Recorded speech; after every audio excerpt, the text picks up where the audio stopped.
So I'm here at Star GB at their headquarters in Derby. I'm going to tell you about an opportunity for you to embrace if you're a Star customer or if you have a Star machine.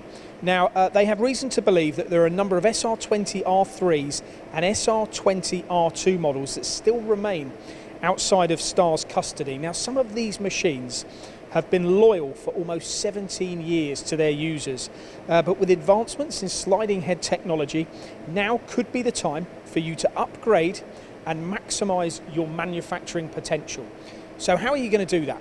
Well, Star are giving all owners of these machines, so that's the SR-20 R2 and the SR-20 R3, we'll put overlays over the screen.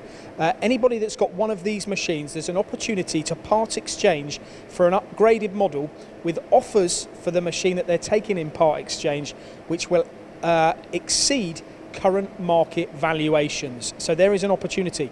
To make upgrading even more affordable, Star can offer finance packages tailored to your business, which can include payment holidays, low starts, flexible deposits, and of course the government-backed Sybil scheme. So why would you choose to upgrade? Well, the perfect sort of model that would supersede the ones I'm talking about is what we've got behind me here.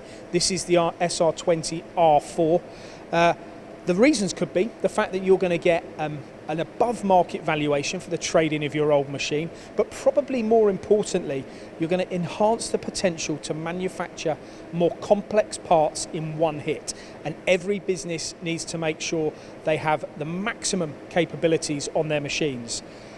You're going to increase the versatility with additional tooling positions. The more tools on the machine, the more complex parts you can make, the less tool changer or tool changeovers you have to make, so the more you can keep the machine running. If you have any information on the whereabouts of machines like this, or you own an SR-20 R3 or an R2, then contact Star GB, because this could be the time for you to upgrade the machine and make sure that you are competing at the level of others within UK manufacturing. These machines are becoming very, very versatile, they're becoming more powerful, and they're becoming more capable. Now could be the time to change the way you do it.